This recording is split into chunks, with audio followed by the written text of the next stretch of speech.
Assalamualaikum warahmatullahi wabarakatuh. Bismillahirrahmanirrahim.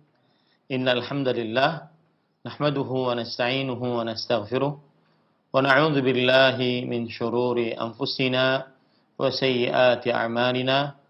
Man yahdihillahu fala mudilla lahu wa man yudlil fala hadiya lahu. Wa ashhadu an la ilaha illallah wahdahu la syarika lahu wa ashhadu anna Muhammadan 'abduhu wa rasuluh. يا أيها الذين آمنوا اتقوا الله حق تقاته ولا تموتن إلا وأنتم مسلمون يا أيها الناس اتقوا ربكم الذي خلقكم من نفس واحدة وخلق منها زوجها وبث منهما رجالا كثيرا ونساء واتقوا الله الذي تساءلون به والأرحام إن الله كان عليكم رقيبا يا أيها الذين آمنوا اتقوا الله وقولوا قولا سديدا يصلح لكم أعمالكم ويغفر لكم ذنوبكم ومن يطع الله ورسوله فقد فاز فوزا عظيما أما بعد فإن أصدق الحديث كتاب الله وأحسن الهدي هدي محمد صلى الله عليه وعلى آله وسلم وشر الأمور محدثاتها وكل محدثة بدعة وكل بدعة ضلالة وكل ضلالة في النار. Alhamdulillah, kita bersyukur pada Allah Subhanahu wa taala pada hari ini, hari Rabu pagi menjelang siang 25 Syawal 1441 Hijriah, kita dimudahkan oleh Allah Subhanahu wa taala untuk duduk bersama mengkaji kembali kitab Rasailu Tahumul Mar'ah Al-Muslimah, risalah penting untuk wanita muslimah yang ditulis oleh Fadilatul Syekh Al-Allamah Profesor Dr. Abdul Razak bin Abdul Muhsin Al-Badr hafizahumallahu ta'ala. Salawat dan salam semoga selalu Allah berikan kepada Nabi kita Muhammad sallallahu alaihi wa ala alihi wasallam, pada keluarga beliau, para sahabat, serta orang-orang yang mengikuti beliau sampai hari kiamat kelak. Dengan nama-nama Allah yang husna dan sifat-sifatnya yang ulia, kita berdoa, Allahumma inna nas'aluka ilman nafi'an wa rizqan tayyiban wa amalan mutaqabbala. Allahumma inna nas'aluka al-afiyah fid dunya wal akhirah.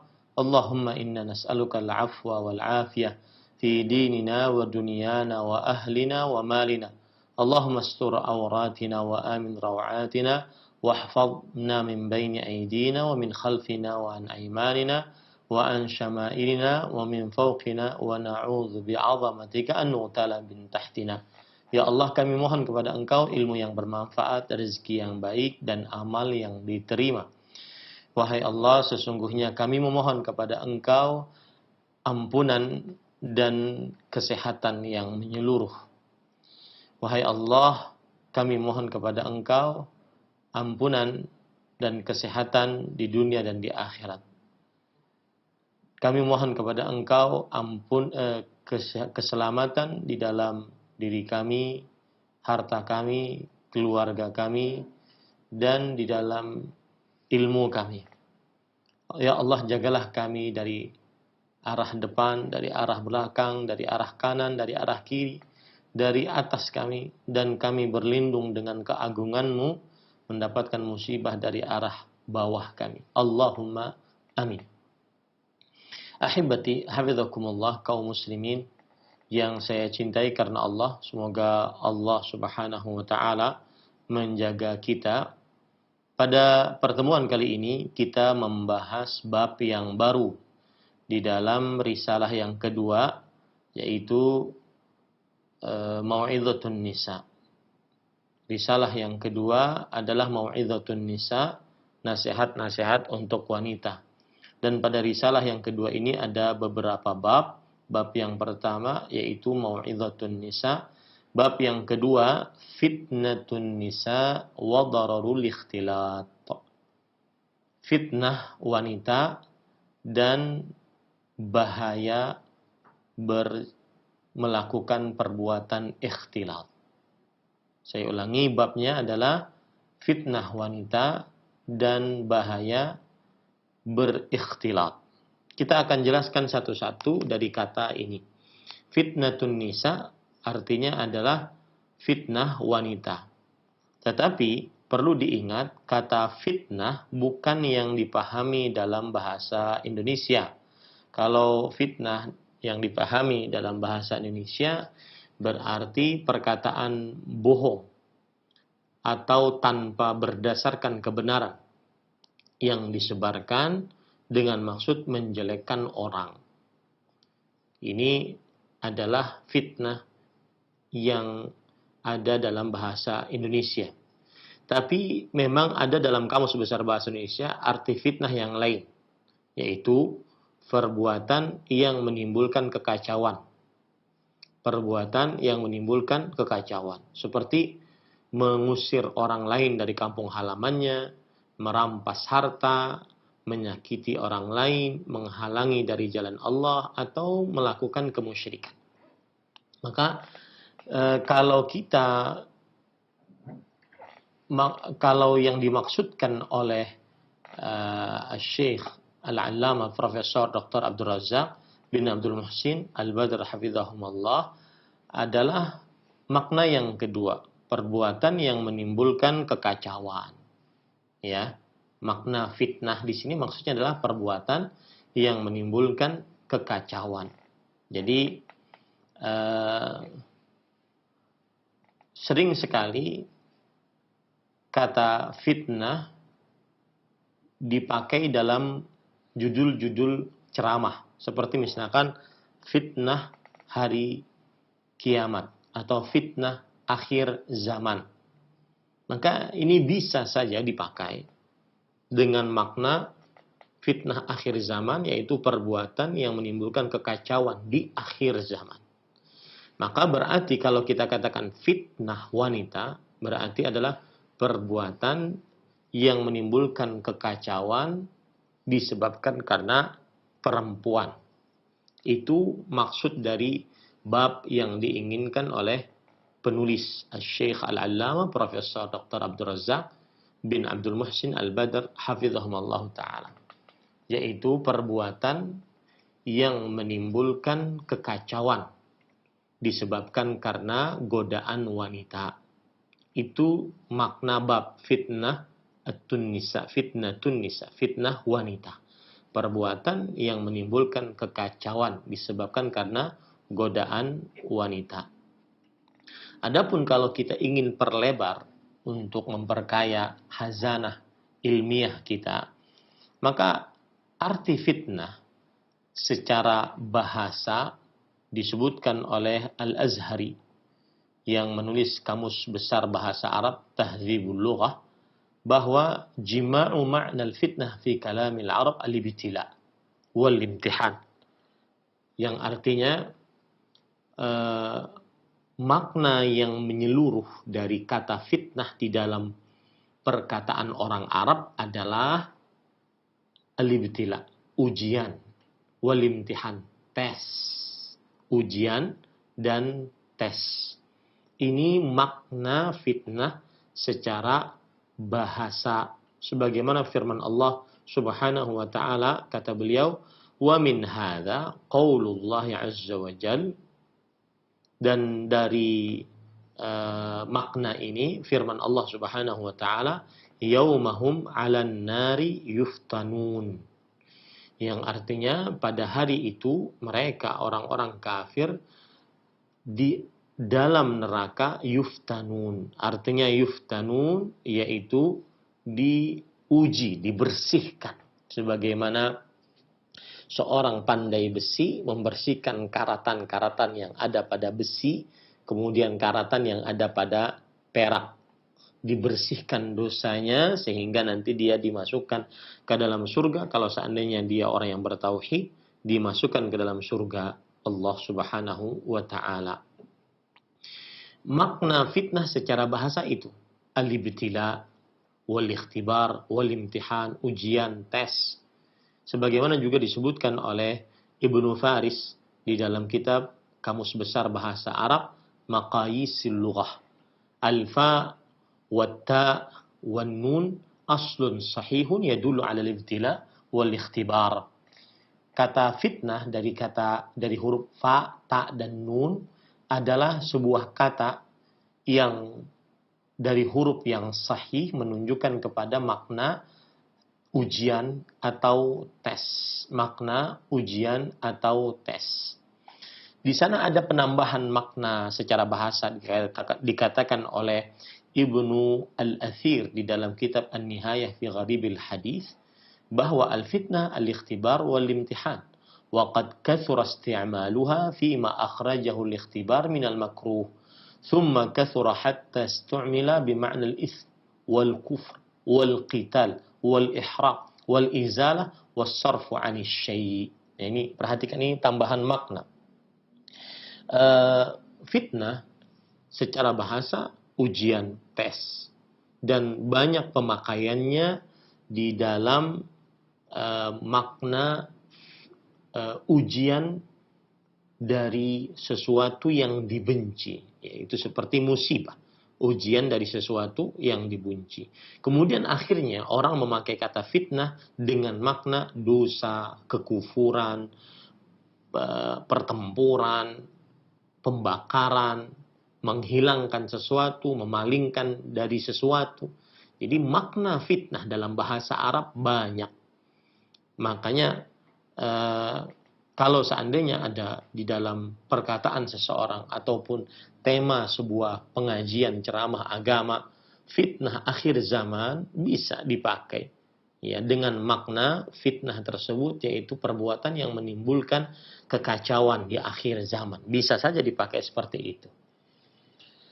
Tetapi sebagian orang awam tidak faham, ya, tidak faham. Karena sebagian orang awam memaknai fitnah adalah sebuah berita bohong tanpa ada dasar yang disebarkan di tengah manusia. Tetapi bisa saja dipakai dengan fitnah akhir zaman. Tapi lebih utama lagi huru hara di akhir zaman. Artinya kekacauan yang terjadi di akhir zaman. Taib. Para ikhwan yang dirahmati Allah, berarti sekali lagi saya katakan ketika penulis mengatakan fitnatun nisa, fitnah wanita, berarti perbuatan yang menyebabkan kekacauan disebabkan godaan wanita. Itu yang dimaksud dari bab ini. Perbuatan yang menyebabkan kekacauan tersebut seperti misalkan perzinahan, seperti misalkan pelecehan terhadap perempuan, kemudian juga syahwat-syahwat yang diharamkan, dan lain-lainnya akan kita sebutkan nantinya.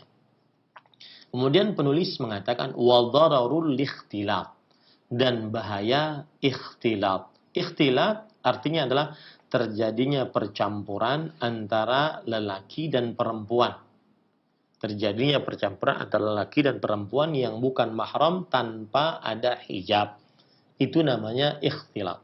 Ada namanya khalwat, kha lam waw ta marbutuh, khalwah, yaitu berdua-duaannya lelaki dan perempuan di dalam sebuah ruangan dan tidak ada satu pasang mata manusia pun melihatnya tanpa ada hijab di antara mereka berdua, dan lelaki tersebut bukan mahram.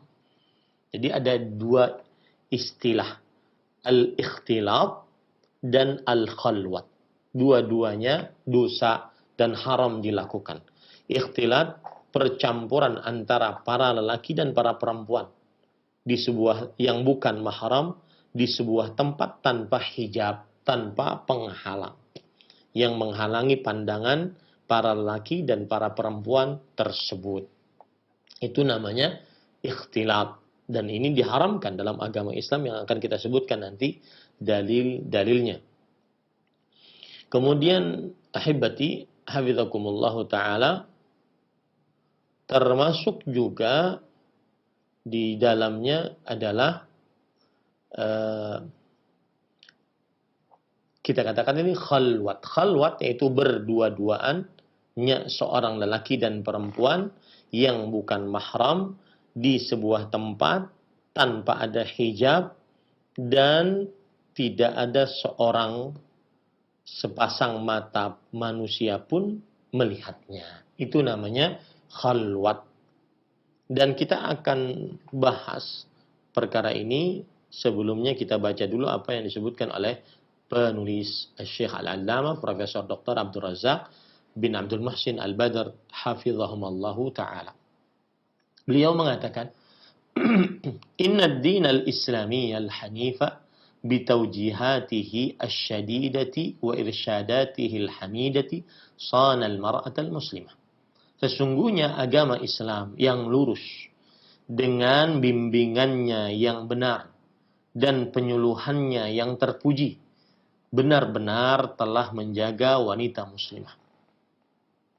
Artinya, setiap syariat Islam yang ada di dalam Al-Quran atau di dalam hadis-hadis Rasul Sallallahu Alaihi Wasallam, jika dilaksanakan perintahnya, dijauhi larangannya, maka salah satu tujuan utamanya adalah menjaga wanita muslimah, menjaga kehormatannya, menjaga kemuliaannya, menjaga kemaluannya, ya.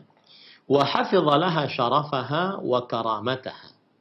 Dan Islam telah menjaga wanita kemuliaannya dan kehormatannya. Wa takaffala laha bi'izziha wa sa'adatiha. Dan telah menjamin untuk wanita untuk kejayaannya dan kebahagiaannya. Sekali lagi saya katakan, ini akidah seorang muslim, tidak boleh dia ragu di dalamnya. Bahwasanya syariat Islam baik yang ada dalam Al-Quran ataupun hadis-hadis Rasul Sallallahu Alaihi Wasallam yang sahih, apabila perintahnya dilaksanakan dan larangannya dijauhi, maka pasti mendatangkan kebahagiaan, kemuliaan, kejayaan bagi hamba tersebut, terutama perempuan. Ya, saya beri contoh misalkan tentang diam di rumah. Seorang perempuan tidak keluar rumah kecuali dalam keadaan keperluan yang sangat mendesak. Sebagaimana firman Allah di dalam surat Al-Ahzab, وَقَرْنَا فِي بُيُوتِكُنَّ وَلَا تَبَرَّجْنَ تَبَرُّجَ الْجَاهِلِيَّةِ الْأُولَى.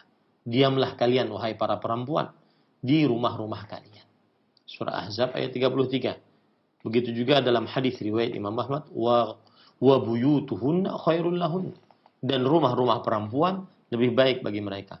Selama seorang wanita muslimah mengerjakan ini, maka niscaya dia akan bahagia. Dia akan mulia. Dia akan mendapatkan kejayaan hidupnya. Ya, dia tidak tertipu dengan ajakan-ajakan orang-orang yang tidak bertanggung jawab mengeluarkan perempuan dari rumahnya dengan dalih kesetaraan gender, dengan dalih hak asasi manusia, dengan dalih atau apapun. Ya, ini sebuah akidah seorang muslim bahwasanya syariat Islam yang ada dalam Al-Quran hadis Rasul Sallallahu Alaihi Wasallam jika dikerjakan pasti mendatangkan kebahagiaan, pasti mendatangkan kemuliaan, kejayaan bagi seorang hamba tersebut, terutama perempuan. وهيأ لها أسباب العيش الهني بعيدا عن مواطن الربا والفتن والشر والفساد. Dan Islam telah menyediakan untuk perempuan sebab-sebab hidup yang nyaman, jauh dari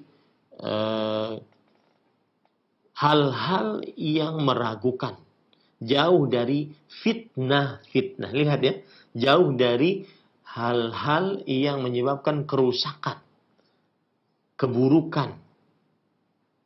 Islam telah menyediakan itu. Di antaranya tema kita ini, yaitu tidak diperbolehkan melakukan ikhtilat ataupun khalwat. Wa hadza kulluhu min rahmatillahi jalla wa ala bi'ibadihi. Dan ini seluruhnya adalah dari rahmat Allah jalla wa ala terhadap hamba-hambanya. Haitsu anzala lahum syari'atahu nasihatan lahum. Yang mana Allah telah menurunkan bagi hamba-hambanya syariatnya sebagai kebaikan untuk mereka, maslahat untuk hamba-hambanya, wa muslihatan li fasadin, dan memperbaiki kerusakan mereka, wa muqawwimatan li'wijajihim, dan meluruskan kebengkokan mereka, wa mutakallifatan bisa'adatihim, dan menjamin kebahagiaan mereka. Wa min dzalik, dari syariat tersebut adalah ma syara'ahu Allah tabaraka wa ta'ala min at-tadabiril 'azimah wal ijra'atil qawimah allati taqta'u dabiral fitnah bainar rijali wan nisa. Apa yang disyariatkan oleh Allah Subhanahu wa taala dari peraturan-peraturan yang agung. Kemudian SOP yang lurus yang memutuskan timbulnya fitnah antara para lelaki dengan para perempuan. Timbulnya perbuatan yang menghantarkan kepada kehancuran di antara para lelaki dan perempuan. Wa tu'inu ala ijtinabil mubiqat, dan peraturan tersebut menolong untuk menjauhi hal-hal yang membinasakan. Wal bu'di 'anil fawahish wal muhlikat, dan menjauhi dari perbuatan fahisyah. Perbuatan fahisyah yaitu zina. Kata Al-Hafidz Ibnu Hajar Al-Asqalani rahimahullahu taala di dalam kitab beliau Fathul Bari, al-fahishatu kalimatun tutlaqu 'alal jima'. Fahisyah adalah itu rafas ya. Fahisyah yaitu ucapan yang menunjukkan kepada perbuatan zina. Karena Allah Subhanahu wa taala berfirman dalam Al-Qur'an, "Wala taqrabuz zina." Janganlah kalian mendekati perbuatan zina, innahu kana fahisyah. Sesungguhnya dia adalah perbuatan fahisyah. Surat Al-Isra ayat 32. Perbuatan keji. Kenapa keji? Yafhashuhul aqlu wasyara'. Akal sehat tidak menerimanya, apalagi syariat yang lurus tidak menetapkannya. Wal bu'du 'anil fawahishil muhlikat, dan menjauhkan dengan wal bu'di 'anil fawahishil muhlikat, menolong seorang wanita dan hamba-hamba Allah lainnya untuk menjauhi dari perbuatan zina yang membinasakan. Rahmatan minhu bihim. Ini ingat baik-baik. Sebagai bentuk rahmat dari Allah untuk hamba-hambanya. Jadi, subhanallah para ikhwah, rahmat Allah bukan hanya sekedar harta, emas, perak, rumah megah, mobil mewah, atau yang semisalnya. Bukan. Tetapi salah satu rahmat Allah adalah Allah mensyariatkan yang dengan syariat tersebut terjaga kemuliaan seorang hamba. Yang dengan syariat tersebut dia jauh dari kerusakan. Baik kerusakan agama, kerusakan ibadah, kerusakan akhlak. Wasiyanatan li'a'radhihim. Dan ini maksud dari firman Allah, wa rahmati wasi'at kulla syai'. Kasih sayangku meliputi segala sesuatu. Kasih sayangku meliputi segala sesuatu. Kasih sayang Allah bukan hanya pada Allah memberikan kepada hamba tersebut harta. Kasih sayang Allah juga dilihat dari sisi syariat Allah Subhanahu wa taala. Dengan syariat dilarang menjauhi perbuatan zina, bukan hanya sekedar melakukan perbuatan zina dilarang, tetapi mendekati perbuatan zina dilarang, maka ini adalah rahmat dari Allah Subhanahu wa taala. Kasih sayang Allah. Karena kalau seandainya seseorang mendekati perbuatan zina, dia akan terperosok kepada perbuatan zina, dan itu pasti. Kalau sudah terperosok pada perbuatan zina, maka yang ada hanya kerugian dunia akhirat. Di dunianya dia dirinya menjadi tidak tenang, takut diketahui oleh orang, kemudian dia juga tidak tenang, khawatir istrinya juga berzina sebagaimana dia berzina, tidak tenang juga terhadap anak-anaknya, dia khawatir anak-anaknya dizinai oleh orang sebagaimana dia dizinai orang. Kemudian dari sisi kesehatannya juga tidak baik, dia akan mendapatkan na'udzubillah penyakit akibat zinanya. Kemudian dia juga dari sisi ekonominya, akhlaknya, dan semisalnya. Jadi rahmat Allah ketika Allah mensyariatkan dilarang untuk mendekati perbuatan zina, itu adalah rahmat Allah. Kenapa? Karena di dalamnya terdapat kasih sayang Allah Subhanahu wa taala. Wasiyanatan li'aradihim, dan menjaga atas kehormatan mereka, wa himayatan lahum min khizyid dunya wa adzabil akhirah. Dan penjagaan untuk mereka dari kerendahan dunia dan siksa akhirat. Nah, kemudian Syekh Al-Allamah Profesor Dr. Abdul Razak bin Abdul Muhsin Al-Badr hafizahumullah menyebutkan, wal mar'atul muslimatu ta'ishu fi kanafil Islam wa fi dhaw'i tawjihatihi wa adabihi al-'idham ashiyatan hani'atan. Dan wanita muslimah hidup di dalam naungan Islam, di dalam naungannya dan bimbingannya dan adab-adabnya yang agung, dengan kehidupan yang nyaman. Mil'uha as-sa'adatu wal-'izzu wat-tuma'ninatu wa rif'atu fi dunya wal akhirah. Yang isinya kebahagiaan, kejayaan, ketenangan, ketinggian derajat di dunia dan di akhirat. Ya, ini sebagaimana sudah saya tekankan tadi, bahwa akidah, keyakinan yang sangat mendalam meresap di dalam hati, bahwa tidak boleh kita ragu di dalamnya, bahwa syariat Islam pasti mendatangkan kebahagiaan, kemuliaan, ketenangan, ketinggian derajat dunia akhirat. Itu pasti. Tidak boleh kita ragu. Dengan walaupun ada orang-orang yang di zaman sekarang meragukan hal itu. Seperti misalkan baru-baru saya lihat, ada orang merasa aneh dengan hadis seorang istri jika menolak ajakan suaminya untuk berjima di atas ranjang tanpa sebab, maka dia dilaknat oleh para malaikat sampai pagi. Maka kita sebagai seorang muslim, kita memahami hadis tersebut. Kemudian setelah kita pahami, kita katakan ata'na, kita taati. Kita terima hadis tersebut. Kemudian ada orang-orang yang Mu'tazilah, yang lebih mendepankan akalnya dibandingkan dalil naqli. Kalau tidak masuk akal dia tolak. Dia mengatakan bahwasanya sadis agama Islam mengancam istri yang menolak berjima dengan suaminya, bahkan diancam dengan laknat. Maka kita sebagai seorang muslim dan muslimah hanya meyakini bahwasanya siapa yang hidup dalam naungan Islam, dalam bimbingan Islam, dalam adab-adab Islam, maka isinya adalah kebahagiaan, hidupnya kemuliaan, ketenangan, kenyamanan, ketinggian derajat dunia akhirat. Nah, hibati hafizakumullah. Kemudian penulis mengatakan syiar dari bimbingan Islam tersebut as-sitru wal afaf.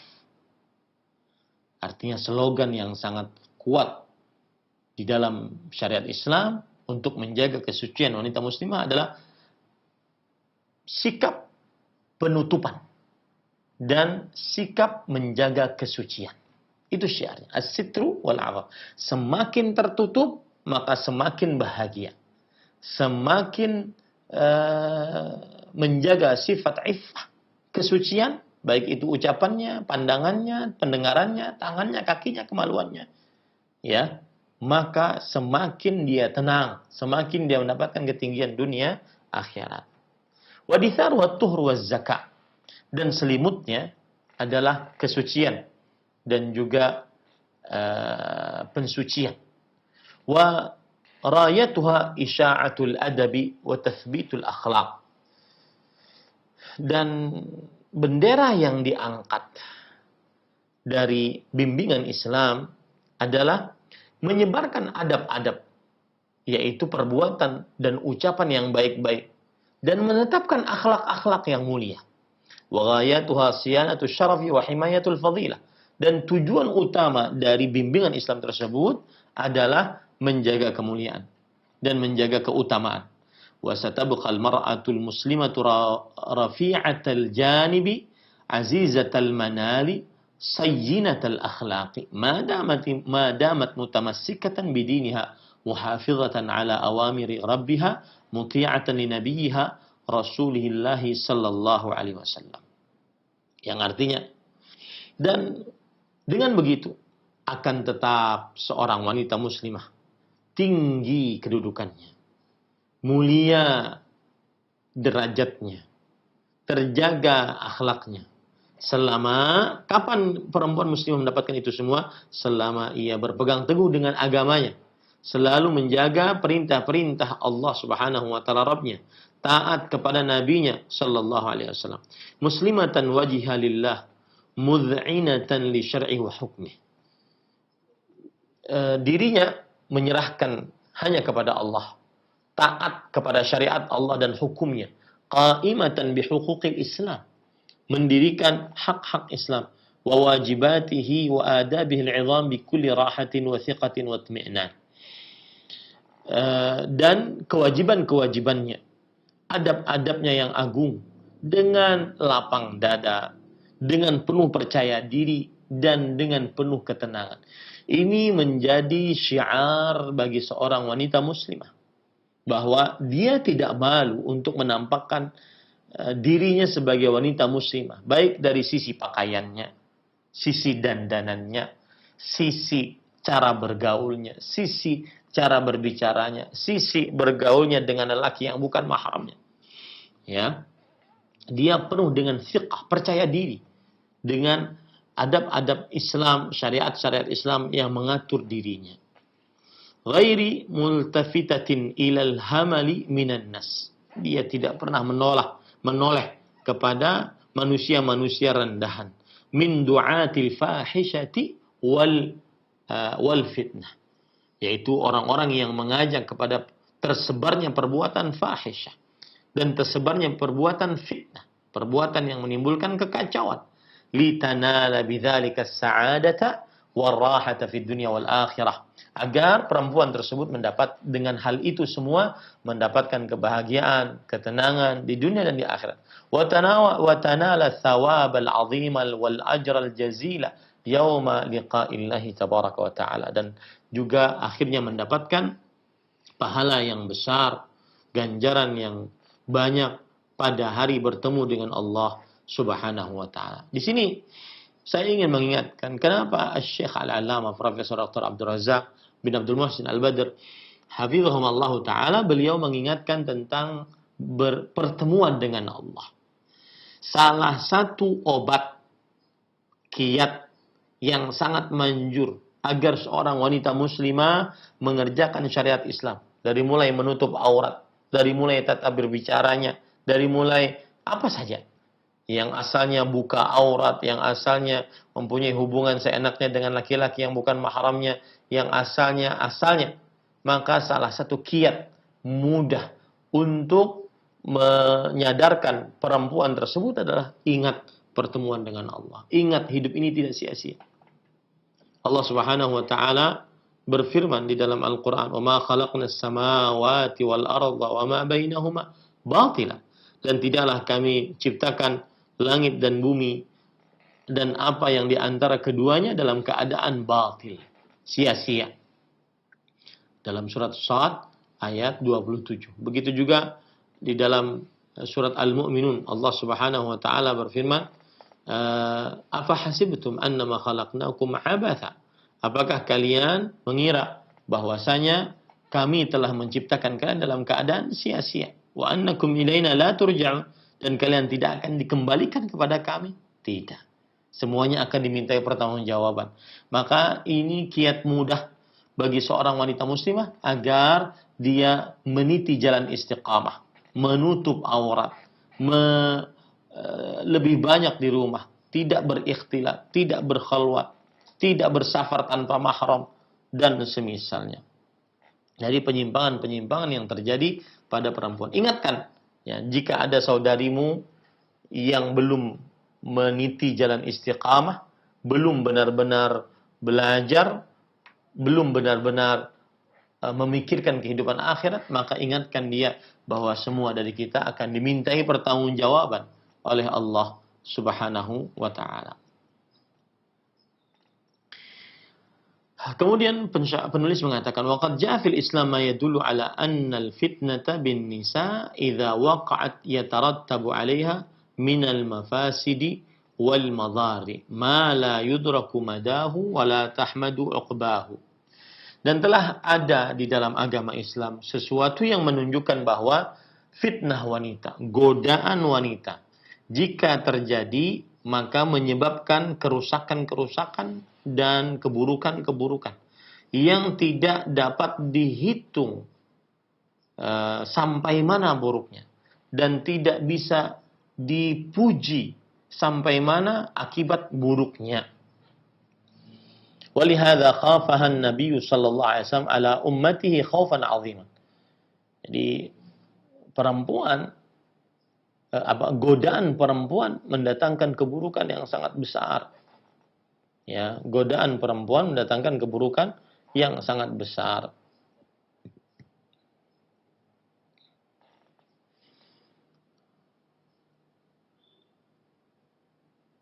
Dan keburukan tersebut, ya, saya akan sebutkan nantinya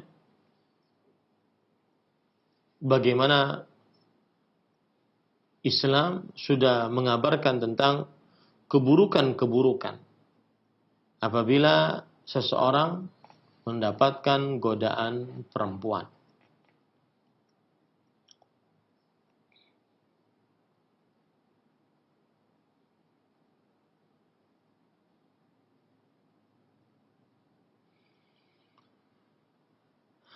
Di antaranya saya akan sebutkan, ya, para ikhwan yang dirahmati oleh Allah Subhanahu wa taala, bahaya, nanti kita akan sebutkan bahaya godaan perempuan. Ya, nanti kita akan sebutkan bahaya godaan perempuan. Kita lanjutkan dulu apa yang disebutkan oleh penulis hafizahullah taala.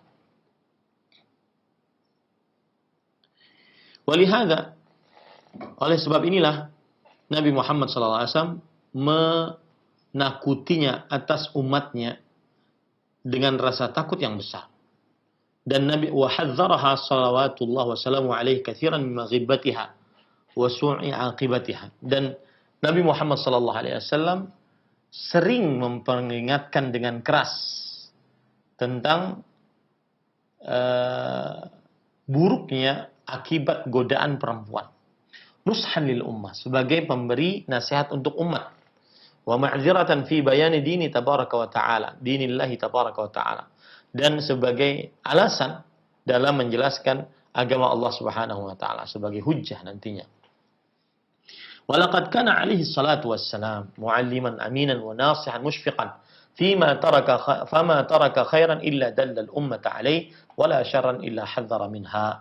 Dan sungguh Nabi Muhammad sallallahu alaihi wasallam adalah seorang pengajar yang amanah, yang suka memberikan kebaikan, yang sangat penyayang, tidak ada meninggalkan kebaikan apapun bentuknya kecuali telah menunjukkan kepada umat Islam akan kebaikan tersebut, dan tidak ada keburukan kecuali telah memperingatkan umatnya akan keburukan tersebut dengan peringatan yang keras. Lihat sekarang, kemudian pensyarah menyebutkan atau penulis menyebutkan bahaya dari godaan perempuan. Kata penulis Syekh Al-Allamah Profesor Dr. Abdul Razzaq bin Muhsin Al-Badr hafizahullah, rawal Bukhari wa Muslim min hadithi Usamah ibn Zaid radhiyallahu anhuma qala qala Rasulullah sallallahu alaihi wasallam ma taraktu ba'di fitnatan hiya adarra 'ala ar-rijal minan nisa. Diriwayatkan oleh Imam Bukhari dan Muslim dari hadis Usamah bin Zaid radhiyallahu anhu. Usamah bin Zaid termasuk hibu Rasulullah sallallahu alaihi wasallam. Orang yang sangat dicintai oleh Rasulullah SAW, meskipun ya warna kulit beliau hitam. Ini menunjukkan Islam tidak mengenal rasisme. Ya, syariat Islam tidak mengenal rasisme, golongan, kelompok atau apapun. Tapi yang menjadi ukuran adalah ketakwaan. Lalu Rasulullah SAW bersabda, aku tidak pernah aku tinggalkan sepeninggalku sebuah godaan apapun yang paling berbahaya atas para lelaki dari wanita. Hadis ini menunjukkan bahwasanya tidak ada ujian yang paling berat bagi para lelaki dari umat Nabi Muhammad SAW dibandingkan ujian godaan perempuan. Ujian godaan perempuan.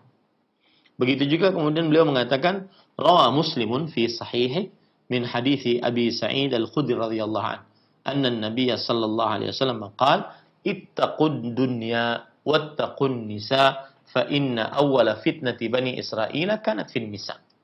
Artinya, hati-hatilah terhadap dunia. Hati-hatilah terhadap godaan wanita. Karena sesungguhnya godaan pertama, ujian pertama yang membinasakan Bani Israel ada pada perempuan. Ujian pertama yang membinasakan Bani Israel ada pada perempuan.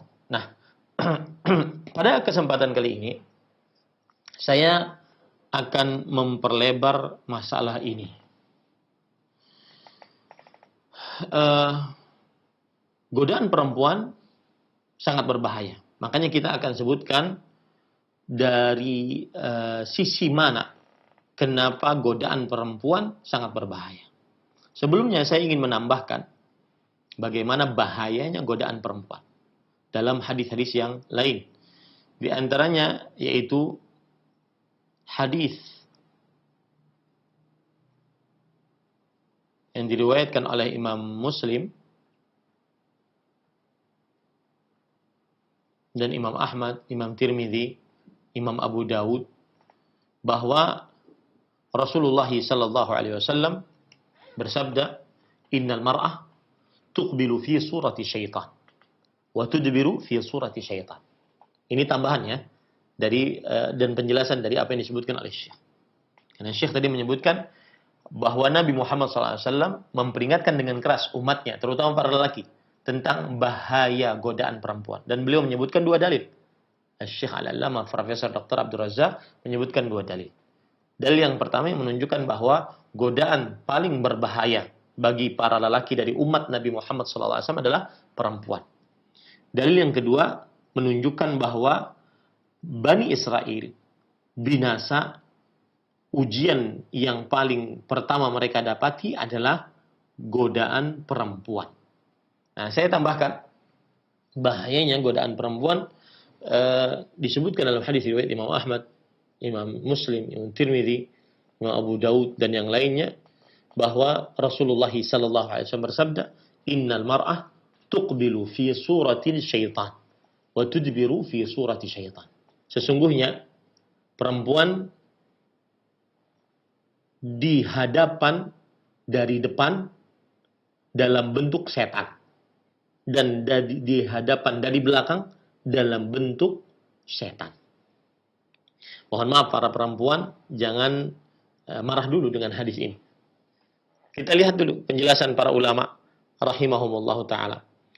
Dijelaskan oleh para ulama, di antaranya oleh Imam An-Nawawi dalam kitab Al-Minhaj Syarah Nawawi ala Sahih Muslim. Kata beliau, qala al-ulama, para ulama berkata, makna hadis ini, bahwa perempuan dilihat dari hadapan depan dalam bentuk setan, dari hadapan belakang dalam bentuk setan. Apa maksudnya? Maknanya adalah al-isyarah ilal hawa wa du'a ilal fitnati biha. Ini ucapan adalah merupakan isyarat untuk berhawa nafsu dan ajakan tergoda dengannya. Dilihat dari depan seperti syaitan, isyarat bahwasanya perempuan menyebabkan laki-laki berhawa nafsu kepadanya. Dari belakang menyebabkan laki-laki berhawa nafsu padanya.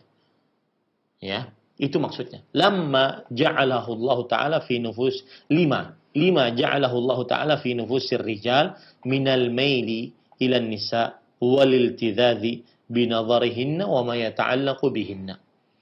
Yang mana Allah telah menjadikan pada diri para lelaki condong kepada perempuan, merasa lezat dengan melihat para perempuan tersebut dan apa saja yang ada kaitannya dengan para perempuan tersebut. Fahiya syabihatun bisyaitan. Maka dia perempuan sama dengan syaitan. fi du'aihi ila syarr biwaswasatihi wa tazyinihi lah. Samanya dari sisi apa? Mengajak kepada keburukan, memberikan bisikan-bisikan, mengindahkan keburukan tersebut. Itu maknanya. Bahwa perempuan dilihat dari depan dalam bentuk setan, dilihat dari belakang dalam bentuk setan. Ini orang-orang Mu'tazilah, orang-orang munafik di zaman sekarang yang menolak syariat Islam, menolak ayat Quran, menolak hadis Rasul karena tidak sesuai dengan akalnya. Mereka pasti tidak percaya dan tidak mau terima hadis ini. Ya sudahlah. Anda tidak terima, itu urusan Anda. Anda akan berhadapan nanti dengan Allah Subhanahu wa taala hari kiamat. Tetapi kita kaum muslimin mengatakan aman Nabi. Kita beriman dengannya. Selama hadisnya sahih, riwayat Imam Muslim, Imam Ahmad, Imam Tirmidzi, Imam Abu Daud, kita terima. Dan apalagi terdapat penjelasan dari para ulama. Samanya perempuan dengan syaitan dilihat dari sisi bahwa godaan perempuan dalam mengajak kepada para lelaki untuk melakukan keburukan. Bisikan perempuan kepada para lelaki sama dengan bisikan syaitan, itu untuk mengajak kepada perempuan. Penghiasan keburukan dari godaan perempuan sama dengan penghiasan keburukan dari godaan syaitan. Ini para ikhwan yang dirahmati oleh Allah Subhanahu wa taala. Baik. Sekarang kita ingin menjelaskan dari sisi mana bahayanya godaan perempuan bagi para lelaki. Ada sekitar 4 sisi. Yang pertama, sisi bahayanya godaan perempuan bagi para lelaki adalah bahwa syaitan, senjata utamanya dalam mengganggu manusia adalah dengan godaan perempuan. Ini sisi ini harus dipahami betul-betul. Salah satu senjata paling utama dipakai oleh syaitan, iblis, dan para pengikutnya untuk menyimpangkan manusia dari jalan Allah yang benar adalah dengan ujian, dengan godaan perempuan. Para ikhwan yang dirahmati oleh Allah Subhanahu wa taala, lihat surat Al-A'raf ayat 17 sebagai dalil akan sisi ini. Bahwa Allah berfirman, "Tsumma la'atiyannahum min baini aydihim wa min khalfihim wa an aymanihim wa an syama'ilihim wa la tajidu aktsarahum syakirin." Yang artinya, kemudian kata iblis berjanji kepada Allah setelah doanya dikabulkan oleh Allah, yaitu dipanjangkan umurnya sampai hari kiamat. Kemudian iblis berjanji, "Sungguh aku akan benar-benar datangi hamba-hambamu dari sisi depan, sisi belakang, sisi kanan, sisi kiri." Ya. Dan engkau tidak mendapati kebanyakan mereka orang-orang yang bersyukur. Kalau kita baca tafsir dari ayat ini, seperti misalkan di dalam tafsir Imam Ibnu Katsir rahimahullahu taala, bahwa yang dimaksud mendatangi dari pertama kali dari depan, ya, mendatangi dari depan. Kata Abdullah bin Abbas radhiyallahu anhuma, "Usyakkikum fi akhiratihim." Aku ragukan dalam hati mereka tentang kehidupan akhirat. Benar atau enggak? Benar enggak sih setelah kematian itu ada namanya fitnatul qabr, pertanyaan dalam kubur? Benar nggak sih setelah fitnatul qabr itu ada siksa atau nikmat kubur? Benar nggak sih setelah siksa atau nikmat kubur itu kemudian nanti dibangkitkan, kemudian dihisab, kemudian berjalan di atas syarat? Diragukan di dalam dirinya. Makanya tidak benar cara memahami Al-Quran dengan konsep keraguan. Tidak benar cara memahami Islam dengan konsep keraguan.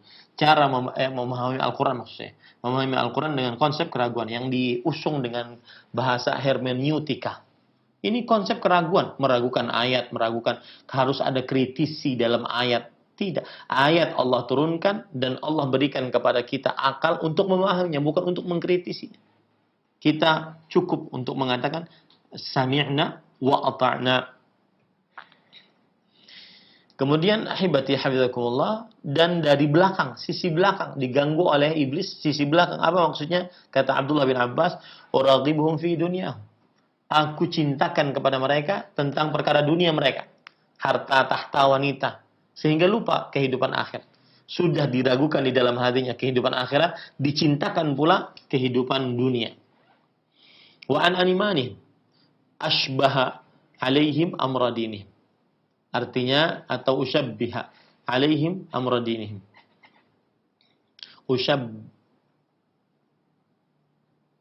Ashbaha alaihim amradinihim. Maksudnya adalah aku membuat syubhat dalam perkara agama mereka. Hal-hal yang sudah jelas-jelas wajib akibat syubhat menjadi samar-samar. Hal-hal yang sudah jelas-jelas haram akibat syubhat menjadi samar-samar. Itu godaan iblis dari sisi kanan. Godaan iblis dari sisi kiri ini yang menjadi pembicaraan, yaitu usyahi lahum al-ma'asi.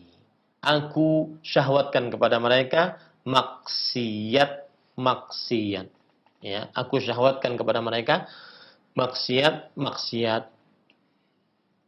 Nah, ini yang dimaksud dengan sisi yang pertama, bahwasanya bahayanya godaan wanita bagi seorang muslim adalah senjata paling ampuh dipakai oleh syaitan melalui godaan perempuan, dengan dalil surat Al-A'raf ayat 17. Kemudian juga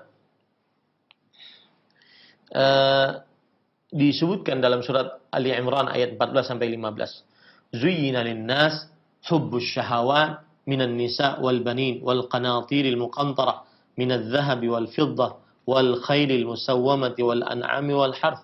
Dzalika mata'ul hayatid dunya wallahu 'indahu husnul ma'ab. Yang artinya diindahkan untuk manusia pandangan terhadap kecintaan syahwat dari perempuan. Pertama kali kecintaan syahwat terhadap perempuan. Kemudian baru anak-anak, baru emas, perak yang bertumpuk-tumpuk. Baru setelah itu kuda, peliharaan, kemudian binatang ternak. Kemudian setelah itu pertanian. Itulah perhiasan kehidupan dunia yang bisa menipu. Godaan paling pertama yaitu perempuan. Makanya tidak heran setelah itu seorang tabi'i terkenal, Al-Hasan bin Al-Yasar Al-Basri rahimahullahu taala, menafsiri ayat ini, yaitu surat Ali Imran ayat 14, zuyyina, diindahkan, ay zayyana lahum syaitan. Maksudnya adalah syaitan mengindahkan pada manusia kecintaan terhadap syahwat perempuan. Nah, ini pertama kali syahwat, godaan yang paling utama dari seluruh godaan lainnya, yaitu perempuan. Begitu juga perkataan ini, perkataan tadi disebutkan di dalam kitab, dituliskan oleh Imam Ibnu Abi Hatim, ya, di dalam kitab hadisnya Imam Ibnu Abi Hatim. Kemudian juga perkataan yang lain disebutkan oleh tabi'i terkenal juga, Sa'id ibn Musayyab rahimahullah. Beliau mengatakan, ma ya'isa syaitan min syai'in illa atahu min qibalin nisa. Syaitan tidak pernah putus asa dari sesuatu apapun. Jika putus asa, maka ia akan datang dengan godaan perempuan. Senjata paling ampuh dari syaitan adalah dengan godaan perempuan. Dan ini disebutkan di dalam kitab Dhammul Hawa. Dan ahibati hafizakumullah ta'ala, ada perkataan indah bagaimana bahayanya godaan perempuan yang merupakan senjata paling ampuh dipakai oleh syaitan menyimpangkan manusia.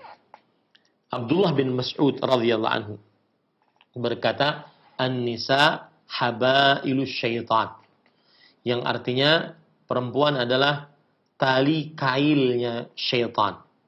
Tali kailnya syaitan. Jadi kalau ada orang mancing, ya, ini alat pancingnya, kemudian ada benangnya, kemudian ada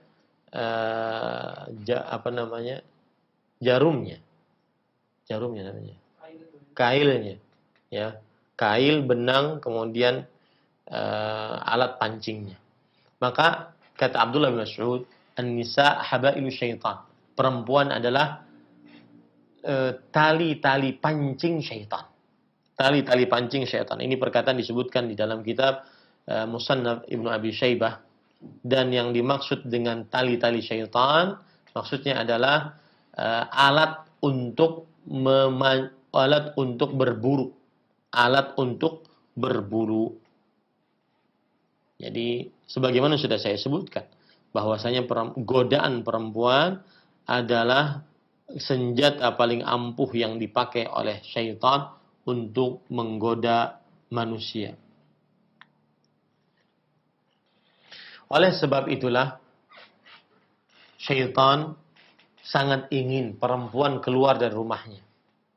Makanya Nabi Muhammad sallallahu alaihi wasallam melarang perempuan untuk keluar rumah tanpa ada keperluan yang mendesak. Sebagaimana dalam hadis riwayat Imam Tirmidzi dari Abdullah bin Mas'ud radhiyallahu an, bahwa Rasulullah sallallahu alaihi wasallam bersabda, "Al-mar'atu 'aurah idza kharajat istashrafaha syaitan." Wanita itu adalah aurat. Jika dia keluar rumah, maka syaitan akan melakukan istishraf padanya. Kata para ulama, orang Arab ketika mengatakan istashrafa syai' idza rafa'a basarahu ilaih wa basata kaffahu fawqa hajibai kasal mustadhil minasyams fatakhayyala farahul khabith wa huwa yarqubu farisatahu liyastadaha wa yastadu biha. Artinya, orang Arab mengatakan, kan tadi hadisnya berbunyi begini, wanita itu adalah aurat. Jika dia keluar rumah, maka syaitan akan mengistishrafnya. Apa arti istishraf? Istishraf adalah jika seseorang mengangkat penglihatannya, kemudian meletakkan telapak tangannya di atas alisnya, seperti seseorang menutupi dari panas terik matahari. Ya, jadi benar-benar seperti dia mengintai. Syaitan mengintai perempuan tersebut agar dia keluar rumah. Ketika dia keluar rumah, maka dijadikan sebagai alat tali pancing agar manusia bermaksiat kepada Allah Subhanahu wa ta'ala. Makanya disebutkan oleh Imam At-Tibi rahimahullah, sebagaimana disebutkan di dalam kitab Faidul Qadir yang ditulis oleh Al-Munawi rahimahullah, bahwa At-Tibi berkata, wal ma'na al-mutabadiru annaha ma damat fi khidriha lam yatma'ish syaitanu fiha. Jadi ingat ya baik-baik, perempuan itu aurat. Jika dia keluar rumah, maka syaitan akan mengintainya, menjadikannya santapan untuk laki-laki hidung belang, menjadikannya sebagai hidangan bagi laki-laki jalang. Ya, makanya Imam At-Tibi rahimahullah mengatakan, makna yang bisa kita ambil dari hadis ini adalah bahwa perempuan selama masih dalam rumahnya, maka syaitan tidak tamak dengan perempuan tersebut. Fi ighwa'in nas, untuk menjadikannya sebagai godaan menyesatkan manusia. Fa idza kharajat tami'a wa atma' li annaha habailuhu wa a'zamu fakhuhihi.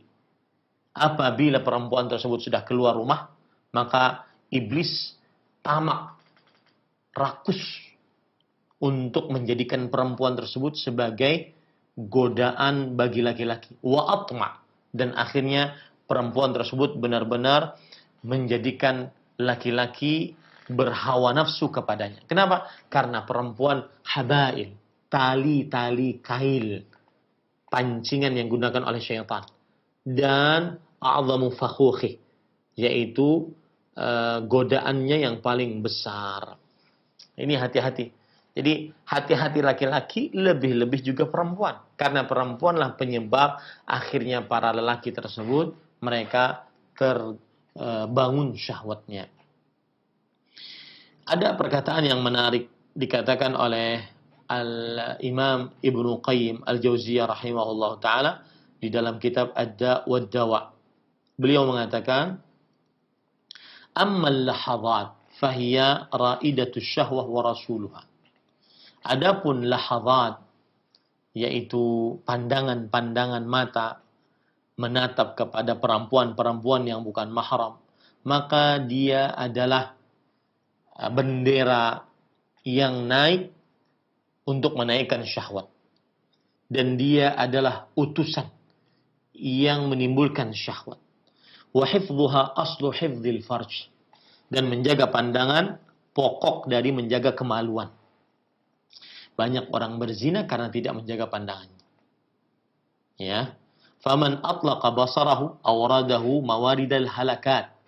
Barang siapa yang meluaskan pandangannya, maka menjerumuskan dirinya pada jurang-jurang kebinasaan.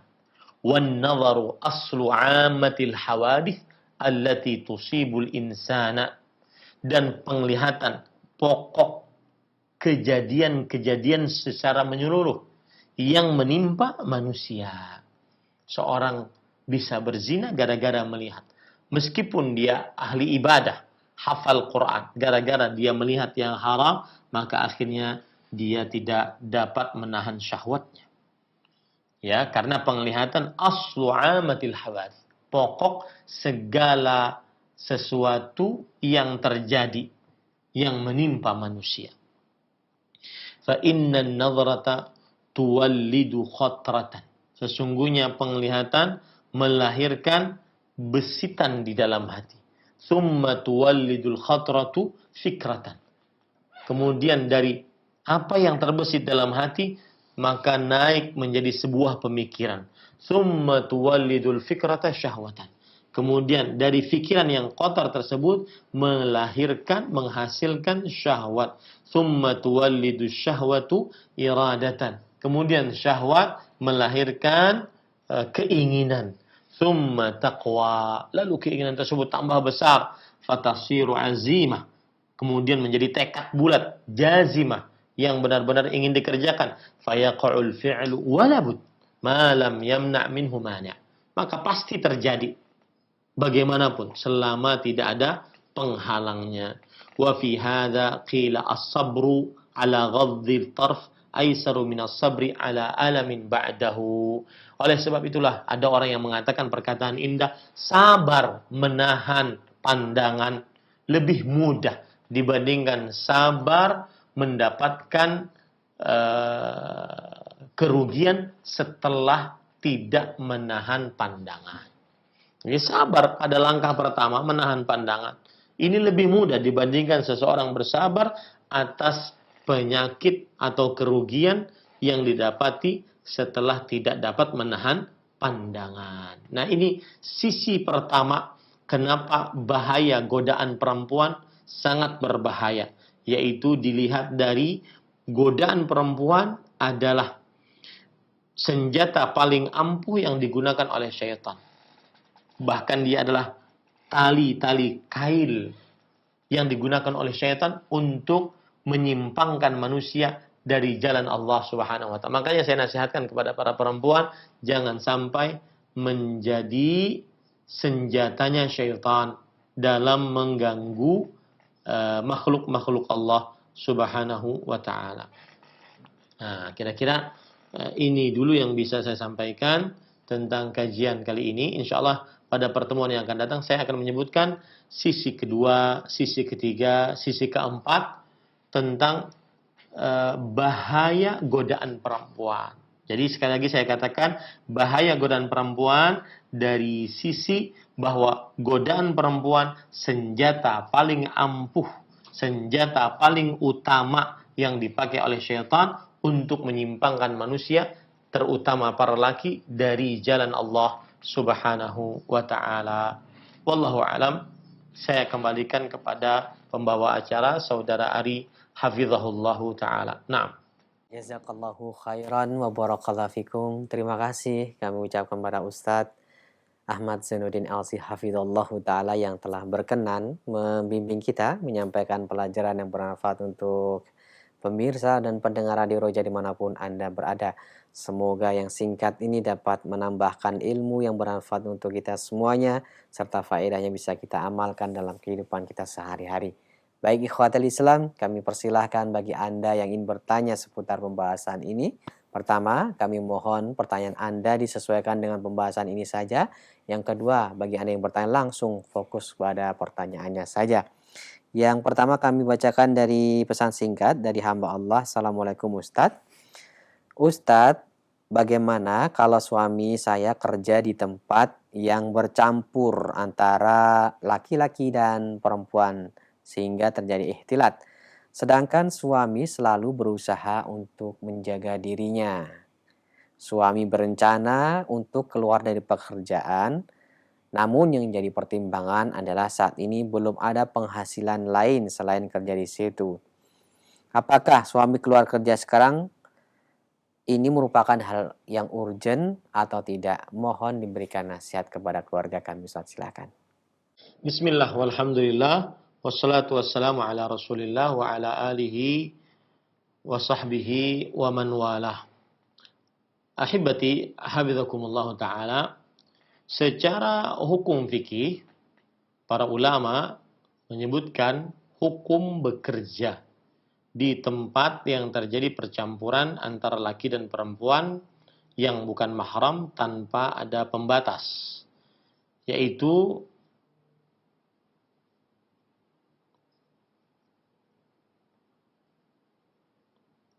seorang tidak diperbolehkan untuk bekerja di tempat yang terjadi percampuran antara laki-laki dan perempuan yang bukan mahram tanpa pembatas. Karena di dalamnya terdapat bahaya yang besar dan fitnah, perbuatan yang mengakibatkan kekacauan.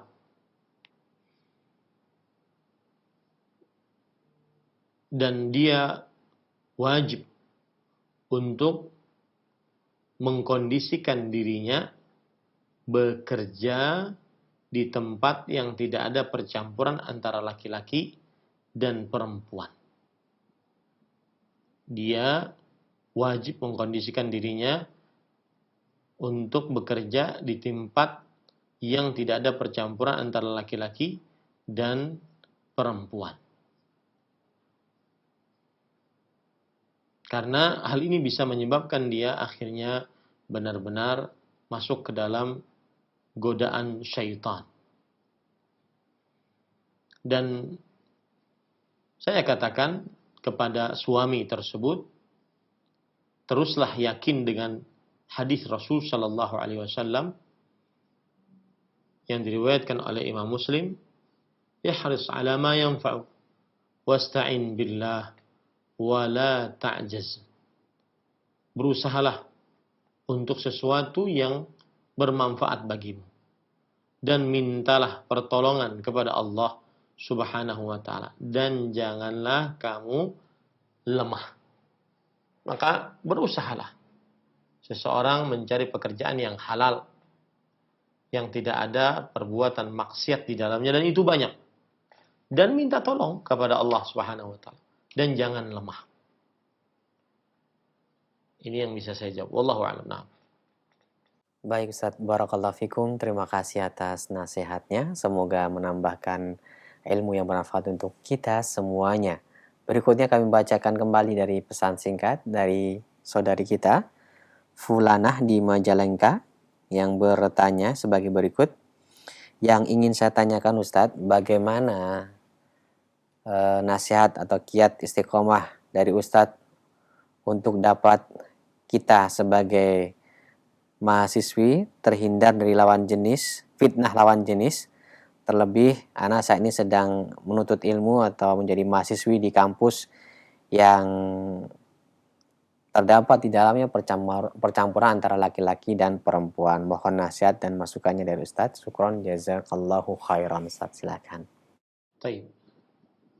Bismillah, alhamdulillah, wassalatu wassalamu ala Rasulillah. Asal hukumnya sama antara bekerja dengan belajar. bahwasanya tidak diperbolehkan untuk belajar di tempat yang terjadi percampuran antara laki dan perempuan yang bukan mahram tanpa ada hijab yang menutupi pandangan mereka. Tidak diperbolehkan asal hukumnya. Tetapi kalau seandainya sudah masuk ke dalam kampus tersebut dan tidak sanggup untuk keluar karena satu dan lain hal seperti biaya, kesulitan, dan semisalnya, maka pada saat itu dia wajib untuk berusaha semaksimal mungkin tidak melakukan ikhtilat, percampuran antara laki-laki dan perempuan. Apalagi sampai khalwat. Rasulullah sallallahu alaihi wasallam bersabda, "Iyyakum wad-dukhula 'alan nisa." Jauhi oleh kalian memasuki tempat-tempat wanita.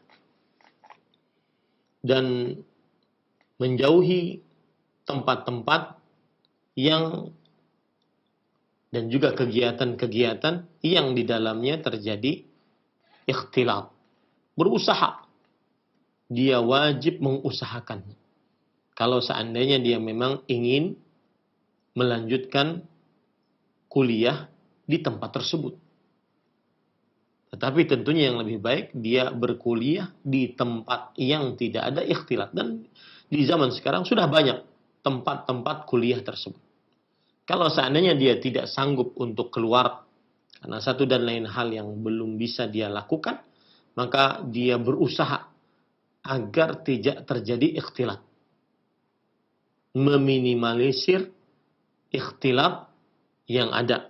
Apalagi sampai khalwat.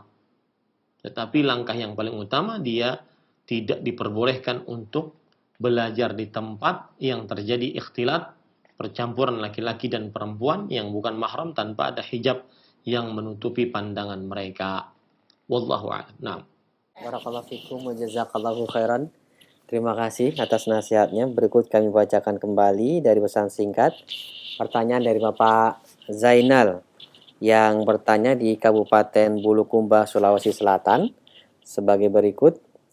Ustadz, ketika kita beraktivitas di pasar, bagaimana menghindari zina mata dalam beraktivitas dalam pasar, khususnya sebagai penjual? Sebagai tambahan, kalau kita bersama orang-orang yang mengenal agama, pasti menjaga pandangan. Tapi kalau sesama dengan penjual dan pembeli, biasanya untuk mengakrabkan diri kita susah untuk menjaga pandangan. Silakan Ustadz.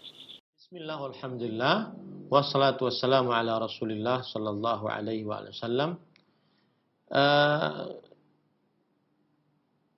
Telah disebutkan dalam hadis Rasul sallallahu alaihi wasallam, innallaha kataba ala ibni Adam hadzahu minaz zina la mahala. Sesungguhnya Allah Subhanahu wa taala telah menuliskan atas anak Adam bagiannya dari perbuatan zina. Adraka dzalika la mahala. Dia pasti mendapatinya, tidak mungkin tidak. Fazina al-ain an-nazar. Zina mata adalah dengan melihat. Ini yang terjadi yang disebutkan oleh pedagang di pasar tadi. Hadis ini memberikan keterangan, kabar bahwa mau tidak mau mata kita pasti akan tertoleh kepada yang haram. Tetapi sebagai seorang muslim, dia harus menjaganya. Dan hadis tadi riwayat Imam Bukhari dan Muslim dari Abu Hurairah radhiyallahu anhu. Dalam riwayat Imam Ahmad dengan lafaz kullu bani Adam lahu hadzuhu minaz zina. Fa zinal ainaini nazar. Setiap anak Adam dia mendapatkan bagiannya dari perbuatan zina. Zina kedua mata adalah dengan melihat. Maka nasihat saya agar pedagang di pasar tetap terjaga pandangannya, maka tidak ada lain kecuali dia mengamalkan surat An-Nur ayat 30. Qul lil mu'minin yaghuddu min absarihim. Katakan wahai Muhammad sallallahu alaihi wasallam kepada para lelaki yang beriman, hendaklah mereka menundukkan pandangan mereka. Jadi meskipun ada pembeli perempuan, maka kita tetap menjaga agar tidak melihat kepada perempuan tersebut. Ya, menjaga agar tidak melihat kepada perempuan tersebut. Begitu juga perempuan. Penjualnya perempuan, pembelinya laki-laki. Qul lil mu'minat yaghuddu min absarihim. Katakanlah, wahai Muhammad SAW, untuk wanita-wanita beriman agar mereka yaghuddna min absarihinna, menjaga pandangan mereka. Ya.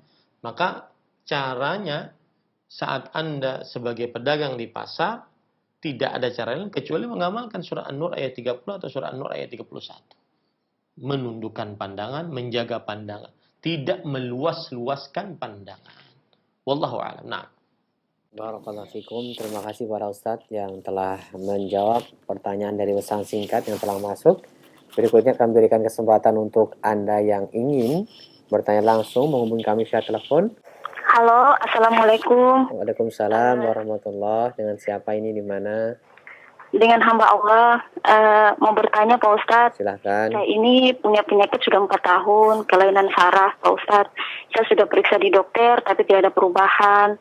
Jadi sekarang saya memilih terapi herbal Pak Ustadz. Jadi sekarang menjalani terapi akupuntur. Alhamdulillah baru sekali berjalan sudah ada perubahan. Tapi yang jadi masalahnya itu Pak Ustadz, laki-laki yang terapikan saya, iya Pak Ustadz. Jadi pernah Pak Ustadz itu baru sekali saya berkholwat begitu Pak Ustadz. Sebenarnya saya tidak mau begitu, tapi harus menjalani terapi beberapa kali lagi. Tapi saya takut dosa Pak Ustadz, makanya saya bertanya dulu di Pak Ustadz, apakah saya berterapi lagi nanti dikategorikan darurat atau bagaimana ya Pak Ustadz? Ya, makasih ya Pak Ustadz. Assalamualaikum warahmatullahi wabarakatuh. Waalaikumsalam warahmatullahi wabarakatuh. Barakallahu fiik. Silakan Ustaz. Bismillah walhamdulillah wassalatu wassalamu ala Rasulillah wa ala alihi wa sahbihi wa man walah. Diharamkan seorang wanita muslimah untuk berobat kepada dokter laki-laki jika ada dokter perempuan yang menyebabkan dengan berobatnya kepada dokter laki-laki tersebut dia berdua-duaan atau membuka aurat. Asal hukumnya diharamkan. Kecuali jika tidak ada dokter perempuan dan hal tersebut bisa membahayakan nyawanya. Maka pada saat itu dia berobat kepada dokter laki-laki atau yang semisalnya.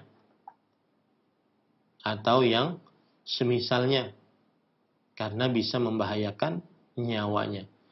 Itu pun dengan syarat-syarat yang begitu ketat. Di antaranya tidak boleh terjadi khalwat. Harus ada mahram yang menemaninya. Yang kedua, tidak membuka aurat kecuali dalam keadaan yang sangat diperlukan untuk pengobatan. Jadi batasannya itu. Apabila seorang perempuan ingin berobat, maka haram hukumnya berobat kepada dokter laki-laki jika masih ada dokter perempuan. Kecuali jika tidak ada dokter perempuan dan dikhawatirkan menyebabkan kematian ataupun keadaan yang sangat tragis pada pasien perempuan tersebut, maka boleh dia berobat kepada dokter laki-laki dengan syarat yang sangat ketat. Di antaranya ditemani oleh mahramnya, tidak boleh berdua-duaan, dan tidak membuka aurat kecuali yang sangat diperlukan. Nah, berkenaan dengan ibu yang bertanya tadi, maka saya nasihatkan carilah herbalis, kemudian juga ahli medis yang perempuan, dan itu lebih berkah dan juga lebih tenang di dalam hati. Bukti nyata, ibu sendiri juga tidak nyaman dengan terjadinya khalwat dengan laki-laki tersebut. Semoga yang sakit dari kaum muslimin, terutama yang bertanya, disembuhkan oleh Allah Subhanahu wa ta'ala. Allahumma rabban nas mudhibil ba's, ishfi anta syafi, la shifaa illa shifaa'u, shifaan la yughadiru saqaman wala alama. Wallahu a'lam. Nah. Baik Ustaz, barakallahu fikum wa jazakallahu khairan. Terima kasih atas jawaban dan nasihatnya. Semoga bermanfaat untuk yang bertanya khususnya dan kita semuanya. Selanjutnya kami berikan kesempatan untuk Anda yang menghubungi kami via telepon kembali. Silahkan. Halo. Halo, Assalamualaikum. Waalaikumsalam warahmatullahi. Dengan Ibu siapa? Di mana ini? Mbak Allah di Sumatera. Pak. Ibu, mohon maaf dikecilkan terlebih dahulu volume televisinya ya Bu. Ibu cukup mendengarkan via gagang telepon saja. Ya, telepon. Kecilkan televisinya ya, volumenya. Ya. Sudah Ibu? Sudah. Silakan bertanya Bu. Saya hamba Allah dari Sumatera, Pak. Iya, silakan Ibu. Saya mau tanya tentang sholat. Apakah sholat yang tinggal selama ini harus diqodho? Maksudnya Ibu yang sholat yang dulu tidak dikerjakan karena ada... Iya. Disengaja atau maksudnya ada sesuatu baru haid atau gimana? Ya ada yang sengaja, Oh, iya. juga yang masih muda-muda dulu, Pak. Oh ya. Nah, yang pertama, yang kedua, apa boleh sholat sunat apa namanya itu Pak? Bukan fajar apa ya? Apa Bu? Sholat sunat habis sholat subuh itu loh Pak. Sholat apa namanya? Oh, sholat fajar. Dengan Sholat duha habis sholat subuh. Kalau sebelum sholat subuh sholat fajar. Bukan Pak, yang habis sholat subuh itu kan lupa sih saya sih. Ya, gimana pertanyaannya? Apakah boleh sholat sunat itu digabungkan dengan sholat sunat duha gitu? Oh, iya. Sholat Cukup ya Bu ya? Iya Pak ya. Terima kasih Pak ya. Assalamualaikum. Waalaikumsalam. Mohon maaf kepada Ustadz, pertanyaannya tidak sesuai dengan pembahasan kita di kesempatan kali ini. Silakan Ustadz, kalau mau diberikan nasihat dan jawaban, silakan. Ya, bismillah walhamdulillah wassalatu wassalamu ala Rasulillah wa ala alihi wa sahbihi wa man wala. Adapun permasalahan yang pertama yaitu hukum mengqadha salat yang ditinggalkan dengan sengaja. Maka poin pertama, tidak ada khilaf di antara para ulama wajibnya mengqadha salat yang ditinggalkan dikarenakan ada alasan syariat seperti ketiduran ataupun kelupaan. Maka ini wajib diqadha karena itu alasan yang dibenarkan oleh syariat. Sebagaimana hadis riwayat Bukhari dan Muslim, man nasiya salatan aw nama anha fakaffaratuha an yusalliha idza dzakaraha. Barang siapa yang lupa terhadap satu sholat atau ketiduran darinya, maka penebusnya adalah dia mengerjakan sholat tersebut jika dia ingat. Ini tidak ada khilaf di antara para ulama. Sholat yang ditinggalkan karena kelupaan ataupun karena ketiduran wajib untuk diqadha. Begitu juga dalam hadis riwayat Bukhari, man nasiya salatan falyusalli idza dzakaraha la kaffarata laha illa dzalik.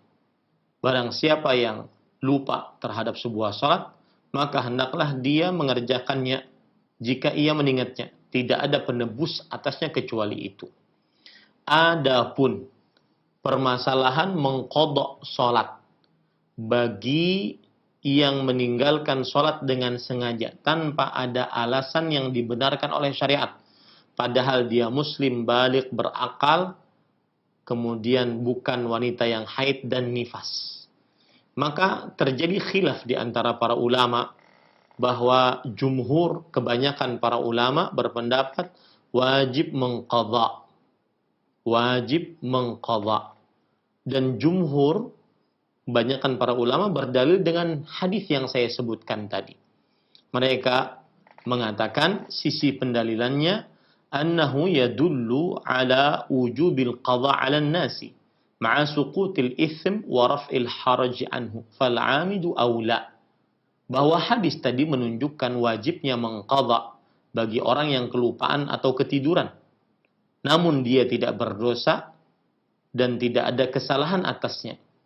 Kalau begitu, kata jumhur, orang yang meninggalkan sholat dengan sengaja tanpa alasan syar'i lebih utama untuk mengqadha. Yang kelupaan saja wajib mengqadha, sedangkan yang tidak kelupaan sengaja meninggalkan padahal dia wajib, maka lebih utama untuk wajib mengqadha. Dan sebagian ulama peneliti, di antaranya Syekhul Islam Ibn Taimiyah, Imam Ibn Hazm, sebagian ulama dari mazhab Syafi'i, bahwasanya berpendapat bahwasanya sholat wajib yang ditinggalkan dengan sengaja tanpa ada alasan syariat, padahal dia muslim yang wajib untuk mendirikan sholat, maka tidak ada qadha atasnya. Kenapa? Karena dia sudah tidak diterima sholatnya, karena dia mengerjakannya di selain waktunya. Tidak diterima sholatnya karena dia mengerjakannya di selain waktunya. Ya, di selain waktunya. Dan belum ada dalil khusus dari Rasulullah SAW akan hal ini. Dan barang siapa yang mengerjakan sholat di selain waktunya, berarti itu perbuatan bid'ah. Berarti itu perbuatan bid'ah. Dan saya lebih condong kepada pendapat ini, bahwa siapa yang meninggalkan sholat dengan sengaja tanpa alasan syariat, kemudian dia ingin bertobat, maka dia bertobat dengan sebenar-benar tobat. Dia menyesal, beristighfar atas perbuatannya tersebut karena dosanya sangat besar. Dosanya bisa menyebabkan kepada kekufuran. Lebih dahsyat daripada dosa berzina dengan ibu kandung, membunuh bapak kandung. Kemudian dia bertobat dengan cara terus mengerjakan sholat. Dan bertobat dengan cara bertekad untuk tidak pernah tidak sholat. Dan tidak ada qadha atasnya. Ya, tidak ada qadha atasnya. Adapun ahibati hafizakumullahu taala, apa hukum menggabung sholat isyraq? Yang ibu maksud tadi mungkin sholat isyraq, yaitu orang sholat subuh berzikir sampai terbit matahari, kemudian ditinggikan sedikit setengah 15 menit, kemudian sholat 2 rakaat. Itu namanya sholat isyraq. Apa hukumnya menggabung dengan sholat duha? Maka kita perhatikan para ikhwan yang dirahmati oleh Allah Subhanahu wa taala, bahwa sholat isyraq adalah sholat duha di awal waktu. Ya, sholat isyraq adalah sholat duha di awal waktu. Jadi kalau ibu mengerjakan sholat isyraq, itu berarti ibu juga sedang mengerjakan sholat duha. Karena sholat isyraq dikerjakan di waktu duha. Dalil yang menunjukkan akan hal ini hadis riwayat Imam Tirmidzi dari Anas bin Malik radhiyallahu an. Rasulullah SAW bersabda, "Man shallal ghadata fi jama'ah," siapa yang salat subuh dilakukan secara berjamaah, "thumma qa'ada yadhkurullaha ta'ala hatta tatlu'a syams." Kemudian dia duduk berzikir kepada Allah sampai terbit matahari. "Thumma shalla rak'atain." Kemudian salat 2 rakaat. "Kanat lahu ka ajri hajjatin wa umrah." Maka baginya seperti pahala haji dan umrah. Dalam hadis, dalam tambahannya tammatin tamma, yang sempurna, yang sempurna, yang sempurna. Nah, hadis ini menunjukkan bahwasanya sholat isyraq disebut dengan sholat duha di awal waktu. Maka apabila ibu mengerjakan sholat isyraq, berarti ibu mengerjakan sholat duha di awal waktu. Itu pendapat yang lebih kita kuatkan. Meskipun sebagian ulama ada yang membedakan antara sholat isyraq dengan sholat duha. Wallahu a'lam. Naam. Jazakallahu khairan. Terima kasih atas jawaban-jawaban yang telah disampaikan dan nasihat yang bermanfaat yang Ustadz berikan kepada penanya khususnya, baik dari telepon maupun pesan singkat. Semoga menjadi tambahan ilmu yang bermanfaat untuk kita semuanya. Dan nampaknya waktu juga memisahkan kita Ustadz. Sebelum kami akhiri, mohon Ustadz memberikan ihtitam atau rangkuman dari penjelasan Ustadz di kesempatan pagi hari ini. Silakan Ustadz. Bismillah, walhamdulillah, wassalatu wassalamu ala rasulillah. Saya ingin menegaskan kembali apa yang sudah kita pelajari pada kesempatan kali ini, bahwa harus menjadi akidah, keyakinan yang sangat kokoh, tidak boleh ragu di dalam hati seorang muslim bahwa segala syariat Islam yang ada di dalam Al-Quran atau hadis-hadis yang sahih, jika perintah dikerjakan, jika larangan dijauhi, maka pasti tidak ada boleh keraguan di dalamnya, mendatangkan kebahagiaan, kemuliaan, kejayaan, keberuntungan di dunia dan di akhirat. Ini poin pertama. Poin yang kedua, bahwasanya di dalam agama Islam, godaan yang paling berbahaya bagi para lelaki adalah godaan perempuan. Dilihat dari sisi seperti yang sudah kita pelajari, bahwasanya godaan perempuan adalah senjata paling utama, paling ampuh yang digunakan oleh syaitan untuk menyimpangkan manusia dari jalan yang benar. Makanya Abdullah bin Mas'ud mengatakan, An-nisa habailu syaitan. Para perempuan tali kailnya syaitan untuk mengait para lelaki sehingga menyimpang dari jalan Allah Subhanahu wa taala. Maka dari sini beratnya godaan perempuan, berbahayanya godaan perempuan, yaitu merupakan senjata paling utama digunakan oleh syaitan menyimpangkan manusia, terutama laki-laki, dari jalan Allah. Ini yang bisa saya sampaikan. Wa sallallahu nabiyana Muhammad walhamdulillahi rabbil alamin. Wassalamualaikum warahmatullahi wabarakatuh.